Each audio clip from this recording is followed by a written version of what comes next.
Hi, and welcome to Talking Cars. I'm Jennifer Stockberger. I'm Jake Fisher. And I'm Mike Quincy. Today we are talking about a popular three-row SUV, the redesigned 2026 Hyundai Palisade. Just quickly, we got a calligraphy trim, 287 horsepower, 3.5-liter V6, the only powertrain currently, 8-speed automatic, total MSRP $58,195, assembled in South Korea. And we are going to jump right in to our best and worst features and love and hate. Let's start. Well, you just got out of it. Let's start with you. I just got out of it. I've been driving it a few days, and so I went. He's laughing. So I met up with a friend of mine, and a bunch of us. We were out running and stuff, and he saw it, and he's like, "Oh wow!" And he kind of checking it out, and he's like, "Wow, it's a Range Rover, but the radio works." and it's not on fire. But here's the thing, it kind of is a luxury vehicle, and not just a luxury vehicle, but like a large, luxurious three-row, all the features, and it kind of makes you scratch your head when you start driving this vehicle, and you're like, It's a Hyundai? Yeah. Well, not so much that. I mean, like a Hyundai's come a long way, but it's more about the other vehicles. So you start thinking about like BMW and Mercedes and Audi, and like they have these large SUVs that have this kind of room and that kind of quietness and luxury and features.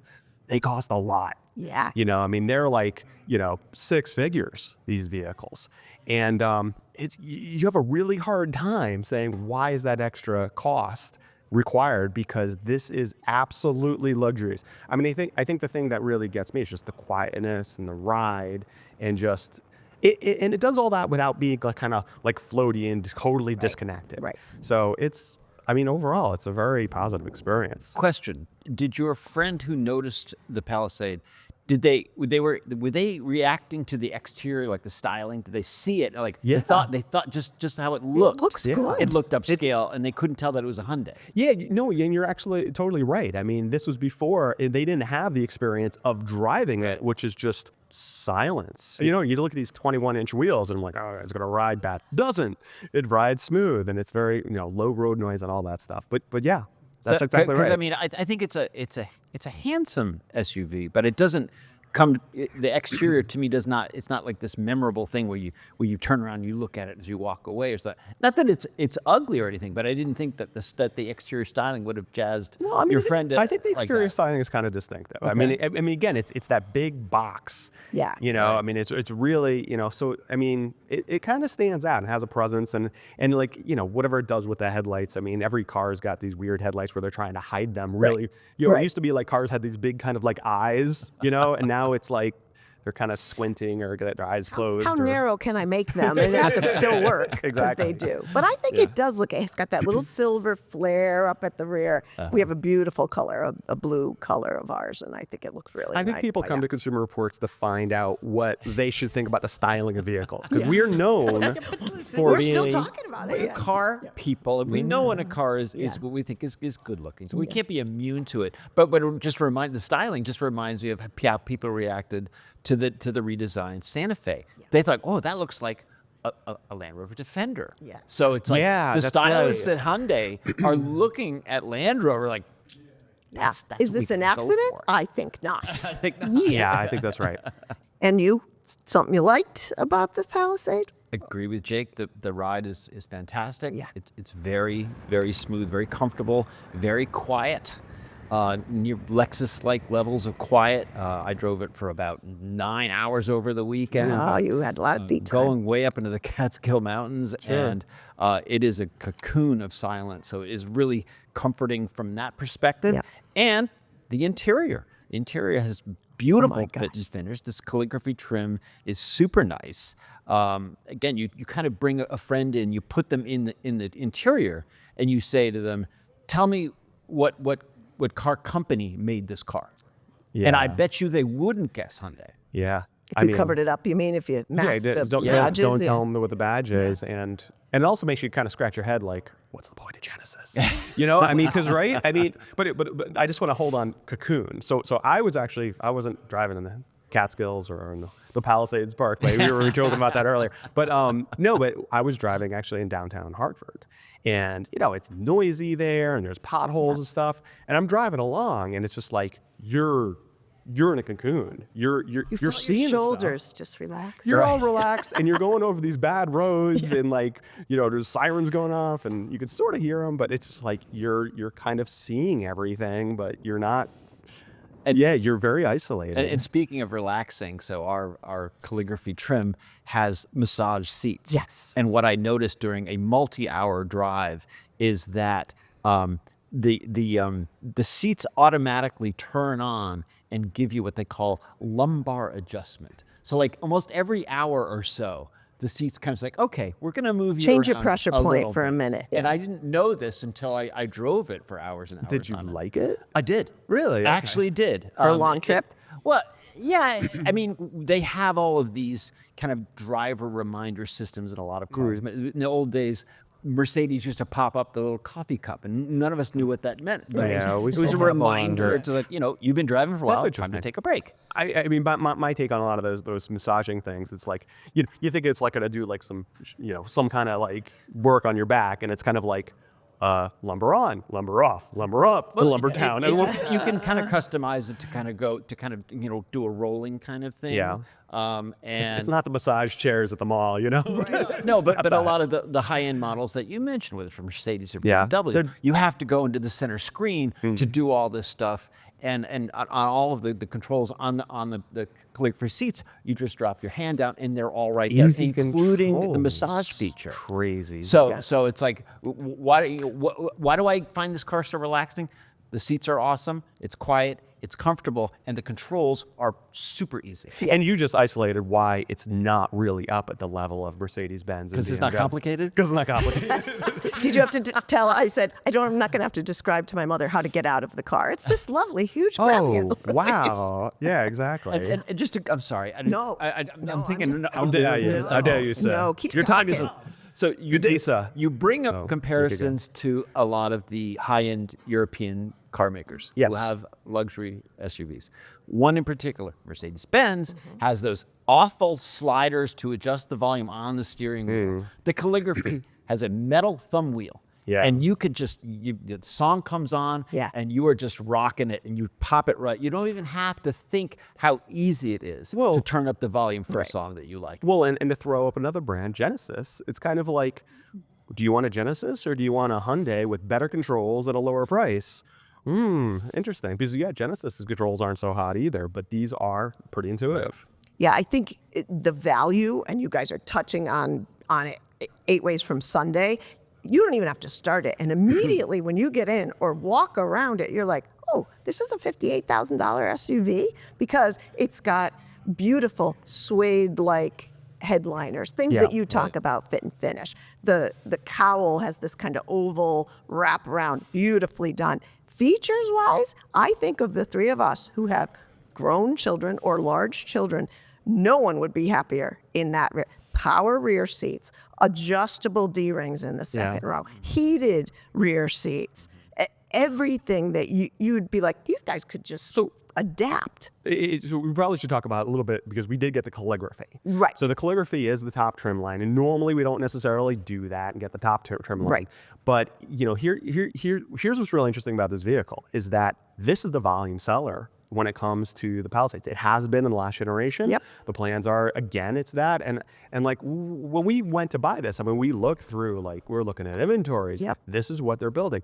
And it's really interesting because this is somewhat, it's quite a value product. Yeah. If you look at even some other competitors, when you look at like, Toyota, Highlander, stuff like that, you could wind up with this calligraphy, with this high trim, with all these features, kind of in the ballpark of a lot of competitors that aren't that super high trim. So, I mean, once you get into like an Denali or something, things start getting real expensive.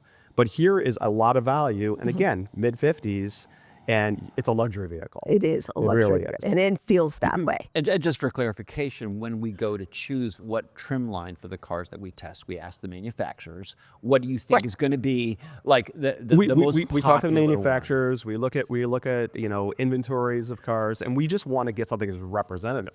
And it's sometimes the other way around. Sometimes they're taking these high trims and they're sending it to all the car reviewers, and they're not building any. Right. Everyone's buying like another base one. This is the volume This seller. is really what you're likely going to buy if you're going to be looking at that. If you're not going to be buying a Palisades, you're probably going to be buying a Santa Fe, Right. Which is also a lot of value. Yeah, but this is the car. I think I've shared that my nephew and niece have a young child. They're looking at a captain's chair 3-row SUV for baby number 2 when baby number 2 comes. And, she's looking at higher end. I'm going to tell her, please go look at this. Sure. And did before. we cover what you like about the car? We don't want to leave. Is there anything you like about the car? No, I like, You've been saying at it. risk of being, overlapping everything that you guys have said. Let's hear it all again. Right, ride, power delivery, not just, I think the V6 does, and I've complained, I don't like turbo line. You like the power delivery. I do like the power delivery, and we'll get to that, and the quiet and the features. I just can put myself and my grown kids in this car and say, if you have kids that are 12, 13, they're going to grow. This is a great family car. For them. Access is not, it's not even hard to get in and out of. I do have a major counter. So what doesn't work for me in this car. So we'll talk about it. But again, I think immediately you go, I got what I paid for. That's the sense this car gives. You got even more than you paid for. And you're right. We've said many times, look at the high end, the high trim of the mainstream model versus the low trim of the luxury model. This is one of those, for sure. You don't need to do a Genesis. Okay, before we close out with what we love, anything else you want to add that you're gushing about on the Palisade? Because I have a quick counter before I go to what we don't love. Oh, we definitely have a naughty list too. Okay. So go ahead. The first one for me, and I was not the only one, was that, I talked about the power seats in the rear for adjustment of the passenger, but also for access to the third row. There's a power release that clears the second row to get to the third row. It is so painfully slow.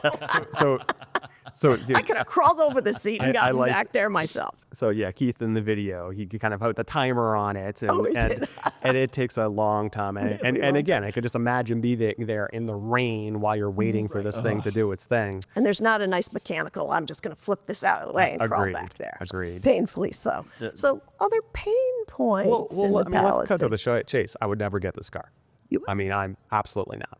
And the reason is in this day and age of getting a car that gets this kind of fuel economy when there is a hybrid on its way. Yeah. I mean, again, I mean, you look at the Santa Fe, right? Kind of like the little sister to this vehicle. The hybrid is so much better. It gets much better fuel economy. You give up nothing. In fact, it drives even better. So, I mean, in this day and age, I mean, you look at what Toyota is doing. Toyota's kind of They're all why hybrids. even bother having the gas one? And I'm thinking about it. I'm like, what? Just a little bit more. And it's kind of like you go out to a restaurant. There's 2 hamburgers on the menu. Yep. Okay. One is $8. One's $8.75. The one is $8.75 tastes better. Yeah. It's better for you. Sweet It's less potato calories. fries. It gets the sweet potato fries. And you're going to make up that 75 cents in your, medical bills, over the next year. You're going to get the money back. It just almost seems like, why would you not go and just wait and get the hybrid powertrain just because I mean, Hyundai, Toyota, so many of these manufacturers are just doing them so well. You're giving up nothing and you're just getting. So for clarity, are you saying wait for the Palisade hybrid or go for the Santa Fe hybrid?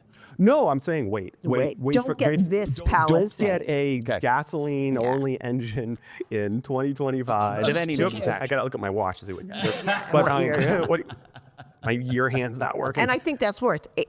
EPA estimates on the non-hybrid Palisade, 18 city, 24 highway, 20 combined. Estimates, or what we got on the Santa Fe hybrid, 34. Yeah. It's a huge jump. And make we it have up. said Tucson hybrid, Santa Fe hybrid, better vehicles.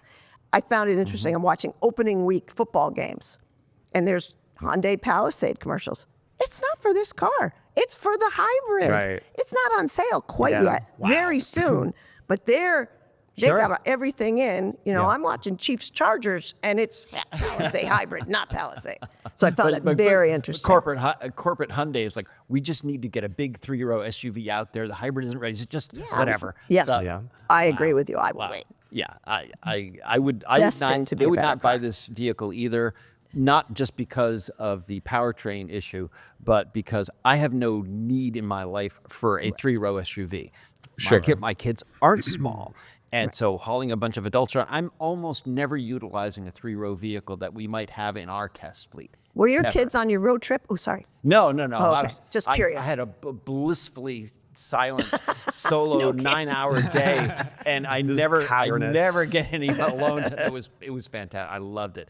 But All alone in the cocoon. But so not only does our Palisade not have the hybrid powertrain. Yeah. See, I'm going to sharply disagree with you about the smooth power delivery. Okay. I think this drivetrain is awful. I wrote in my Okay. notes, god awful. Oh, GAWD. Absolute deal breaker for me. Okay. Merging on the highway, you're basically, asking the engine and the transmission, would you pretty please deliver a little So bit of power? underpowered. Okay.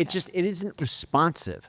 It doesn't feel like it's in any hurry. I looked in the digital logbook. A bunch of other Similar. testers that we work with are saying the same word. It's lazy. Yeah. Lazy, lazy, Okay. lazy. It's like you ask the engine, can we accelerate in the highway, and then the engine's like, I don't know, maybe by lunchtime.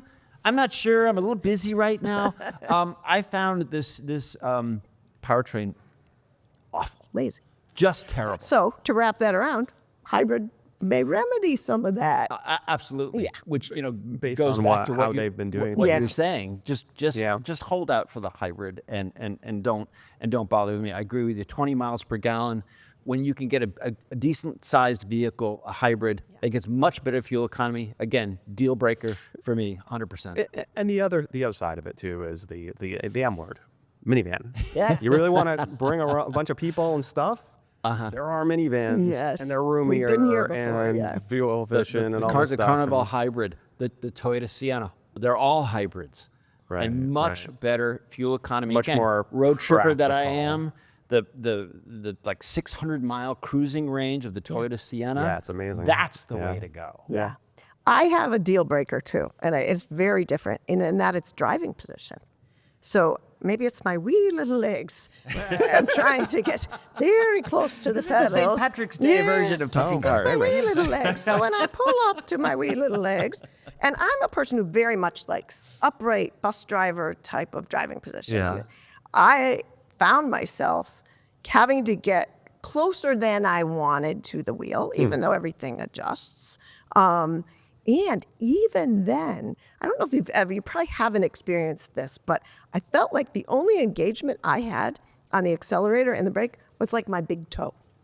It's like the angle and the placement of the pedals. I felt there was not that confident full foot. I couldn't find it.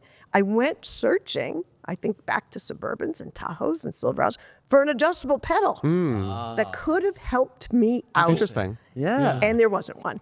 And then I Googled, does the Hyundai Palisade have adjustable pedals? It does not. But Yeah. if there's an appeal, it could benefit. they I need it. think. I'm not sure. And I think this is an awesome vehicle for more petite stature people who have a family. Check it out. Drive it a little bit. I just couldn't get the right engagement Well, this from is my part feet. of the reason why, when we go test the car, it's not like, one person drives it around and says, this is good. We have a jury of people. And everyone's a little bit different, like to sit a little bit differently. So, again, your mileage may vary. Get in the car, try it out, make sure the it fits you. Consumer Report's advice is make sure it fits you. I mean, if it fits me, fine. Doesn't fit you, Right. If it might fine. fit Although you. I did see a little bit of the top of the driver instrument panel was cut off by the steering wheel. I couldn't quite Where see. you sat. Yeah. Yeah. Yep. So that was my only issue with the driving position per se. Yep. But no, definitely. People just think because we like a car, we recommend a car, that it's going to be perfect for them. and Sure. you can't. You have to get in and find out for yourself. You do, absolutely. It has to be a fit, particularly at 58 grand. You have to make it yours. And for me, that would have been, it was enough when I had it for a couple days where I was like, I can't fix this for myself. No. Despite There's all no the work. tailorability that this car had, I couldn't make it work. No Ford So- Expedition. Yeah, No, when no when there's some vehicles, sorry, when there are some there are vehicles that there's no workaround. Like some of the Hondas that we've tested recently, the seats were just terrible. There's no workaround Yeah. there. For you, the driving position, you can't fix it. You can't Couldn't make fix you it. can't make. Yeah. For me, the drivetrain can't work around it. Gotta go with it. So there is our goods and bads and uglies of, We you love got it. more? But we love it. Well, we would not buy it. Yeah. Right. Very interesting. To summarize, But What's that called? Damning but with for faint praise or most, something? I think they would be certainly feeling value in this car, regardless if it's this one or the hybrid one. But we would wait. All of us would wait. This vehicle is going to be perfect for some people. Yes, it's going to be perfect for some people and many people, I think. So we will have full test results of the 2026 Hyundai Palisade. The Hyundai Palisade Hybrid is coming very soon. We're assured fall 2025, which we'll look at Jake's watch, 2025. It is coming soon. We will certainly be buying a hybrid and testing it as well. So look back for test results. Probably we will talk about it on this podcast at some point. But yeah, look to cr.org for all of the Palisade news. Moving on to audience questions. As always, keep them coming. cr.org/talkingcars. If we use your question on the podcast, you'll get a fancy schmancy, auto test t-shirt sent your way, as well as our tremendous appreciation because we do love the questions. The first question today comes from Darren. I've been an avid follower of CR since I was a kid, kind of like yourself, and I use it for many purchases. But I've wondered whether your readers tend to give Toyotas consistently high praise in the survey because they know CR gives Toyota good reviews. In other words, could it be self-reinforcing? Might people who read CR be Toyota people and rate them highly because they believe Toyotas are better? Could it be biased? Do Dodge people read CR? So I'm going to go to you, who has the greatest insight on the survey. And don't dodge the question, okay? oh my God. I'm just gonna stop right here. I'm done. No, it's a great question. But what's interesting is, the premise is like, why are our readers, our members, are they Toyota people, and do they love Toyotas? That's kind of like the idea. And what's interesting is we ask people, do you love your car? Do you love your Toyota? So we have owner satisfaction ratings. Now, just to be clear, our reliability does come from our members, and we have 300,000 some odd cars in our survey, and that's how we determine that. But we also ask about your satisfaction with your car. Do you love that car? It's really about that. And you could go on our site and you could take a look at the most loved brands, Right. and Toyota is on that list. And where is it on the list? It's about mid-pack. Yeah. So if you really ask our members, do they love their car, it trails manufacturers like Chevrolet, Ford. They like the car. They like Yes, the car. They like They like the Chevys, reliability, and they like but yeah. Fords better. And in fact, at the top of the list is a brand called Rivian, which, by the way, we don't recommend any one of their vehicles. So in terms of what they love, it's not necessarily dictated by what we're recommending. Right. They do tell us about their problems with their Rivians. They do tell us every year that Toyotas tend to be much more problem-free than other vehicles. But they don't tell us And the that we Rivians love had a them. lot of problems. They did. That's Yes, one of the yes. reasons They we don't still love recommend them. them. They still love Because them. the reliability was That's the the reason. bottom of the barrel. Yes. But there's often a dichotomy between there can be a dichotomy between reliability and owner satisfaction. My favorite example, is the Jeep Wrangler. Right. We have CR members that buy a lot of Jeeps, that buy Wranglers. They love them, but the reliability. And they tell us, and they absolutely tell terrible. us that too. Yes. So I think that's exactly it. So when we rate vehicles, so we have an overall score, and we look at things like owner satisfaction, we look at reliability. We're weighing reliability a lot more than we are owner satisfaction, because just because someone might like their Jeep Wrangler doesn't mean that you're going to like a Jeep Wrangler to whatever you need to do with it. So we do look at that, but reliability and how it does in our tests, that's actually much more And important. I think we give people the tools. I hope we give people the tools of, hey, this isn't going to be reliable, be it Jeep Wrangler or anything else. And they say, well, I love it. I'm getting it anyway. But at least they know what they're in for. And the other thing, a lot of people ask questions like, why do you guys hate Jeep Wranglers? And we're like, we don't. When we have one, is being driven all the time. We don't hate them. We are just reporting that the people who own them tell us that there's a lot of problems. Yep. That's what we're saying. I've had a number of people that also work in automotive journalism say those kinds of things. Why don't you like fill in the blank? Right. And I have to always say to them, it isn't whether we like them or don't like them. We test them. We have all of these tests. We have all this survey information. And the numbers fall where they fall. It has nothing to do with whether we like them or not. It's not a popularity contest. That's not how we choose our recommended models. But one of the when we talk about owner satisfaction, reliability, one of the true bright parts of for me in the last survey was the Ford Mustang GT. It was redesigned. It did really well in our testing. Aces for reliability, aces for owner satisfaction. And when we did that year-end wrap-up of the cars of the year, and I was like, "Oh, Mustang GT." So it was like, yeah, I was right about that. It was everyone, And we loved it. You're always right. We loved it. But I think, again, first world problem. Would it be the car they drive every day? Well, yeah, that's a thing. Sucks. Maybe not the right tool for the job. We're lucky to get to try them all. So thank you, Darren. Excellent question. Hopefully that makes some sense. Yes, hopefully not self-reinforcing. But anyway, the second question comes from Pratik. I hope I'm pronouncing that correctly. I think I am. From Grapevine, Texas. Have you guys experienced what I call advertised bait and switch teaser rates and online tools on manufacturers or dealers' websites to create your own deal and then take it to the dealer? Recently, I looked into leasing a Kia Niro EV. Kia's online available inventory page had a tool called Easy Buy, which gave various buying options, including leasing, based on my estimated credit score and down payment for stock already on the dealer's lots, which they love. Based on that, I got a deal that pretty much matched what was advertised by Kia. I was skeptical, but I went to see the dealer. After some back and forth, the salesperson came back saying they could not honor it because of the additional cost for the dealership that was not listed in the deal.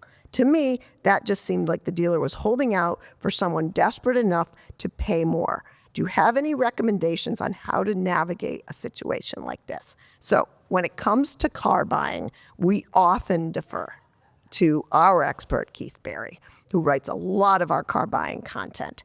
And that was what we did in this case. But listen to what Keith has to say about Pratik's question. I am so glad you asked this question. Now, I don't know what happened in your exact situation, but this is not uncommon. What we're finding in talking to dealers and people who used to work at dealerships and buying cars ourselves is that very often, dealerships are trying to get people in the door. That's the most important thing for them to do, is to get someone in the door, because when you're there, they know you'll spend money. And one of the ways they're doing that is they're anticipating folks who search by price. So what a lot of dealers are doing is they're advertising a very low price and then making up for it with as many fees, extras, add-ons, markups as they possibly can in the end. Now, you mentioned this happened with the salesperson going back and forth. So, the deal fell apart before it could go too far. But often what happens is you go to the dealership, you negotiate a good price with the salesperson. Maybe you've even negotiated it online before. But then in the end, you're feeling good about the car. Oh, we just have to bring you back to the office to have you sign some paperwork. That's called the Finance and Insurance Office, or the F&I office. And at a good dealer, the F&I manager can squeeze an extra $1,500 to $2,000 of profit on a car. And the way they do that is, you've already fallen in love with the car. You think you're just going to be signing some paperwork. You think you already, negotiated the price. So you let your guard down a little bit. And that's when they hit you with there's this mandatory fee. Oh, well, you definitely want to put on the wheel and tire protection. Everyone does that. Or they'll even tell you that a fee is non-negotiable when it actually is. So that's why you want to start by negotiating directly with the dealership. And you want to start by asking for that out the door price. To me, it doesn't matter how they get you to a good deal. It doesn't matter if it's through extra fees or add-ons and things, as long as it beats the deal at another dealership. But personally, I would say that at any dealer that tries to pull this kind of thing, I would stay away from. I wouldn't reward them with my business, because what they're trying to do is wear you down, get you excited about the car, and then come in with that predatory sales tactic. So good job walking away from this dealer. If another dealer tries this in the future, unfortunately, it's going to be some time out of your life. But start by directly emailing the dealership and walk out the second they say, oh, you have to pay this, you have to pay that, over what is listed in that out the door price. So it would be safe to say that Keith gets passionate about this car buying thing. And this type of behavior, be it from manufacturers, dealers, gets him fired up. So any elaboration on Keith's answer, particularly do you have any recommendations on how to navigate this type of situation? I mean, I think he said it all. I mean, he's our own Andy Rooney, and he really summed it up. He did. I mean, the first sentence of the question was, if we've ever experienced teaser rates, and the short answer is actually no, because we're not leasing, we're not financing any of our vehicles. Right. So we have not experienced that per se. But as Keith reiterated, and Keith writes the stories, I'm one of the ones that buys a lot of the cars, so I've kind of seen this on the ground level. Always be ready to walk away. This is good general Consumer Reports advice. And the thing is, you have a lot of alternatives. He focused, the question focused on one particular car. Right. And I think back in like the 1980s or so, when the Toyotas were decent and Hondas were decent, everything else was kind of garbage, then you didn't have as many choices. But in today's car market, there are so many good vehicles out there that if you're not getting the love from the Kia dealer, go to a different brand. Right.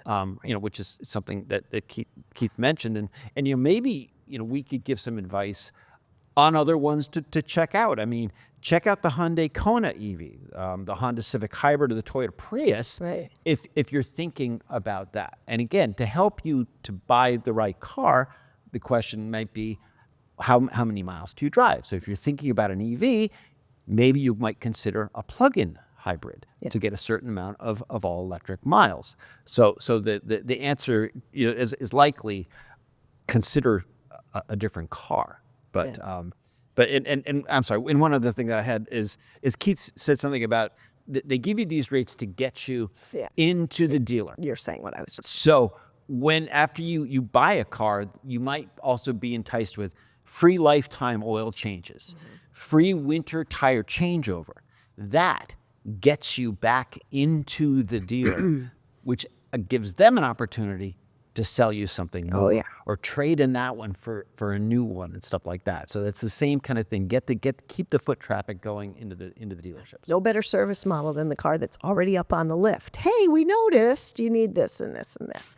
I will say, too, that this just highlights the general advice. And you said it, and I thought you were going to say it about, they're going to advertise their best deal. That's what's going to bring you in. And this idea that you need to know where your credit score falls, et cetera. I just bought that Ridgeline. I got great financing, 0.99, which I did finance, but that was very clear. It was tied to the credit score. So depending on where you fall, that 0.99 that they might have advertised all over may not be the rate you're eligible for. So there's a lot of pre-homework, at least you should know before, or it's in the fine print of that ad if you look closely. It would be nice if the stores and the manufacturers kind of got on the same page about some of this stuff. It is even Nero EV. I would say go to a different dealer. If your heart's set on that, go to a different dealer. Get a different salesperson. Sometimes that's all it takes is to make that change. So one thing that Keith says about is the kind of this F&I, right? Where they play good cop and bad cop, right? Because the dealer is actually being really nice to you, the sales guy,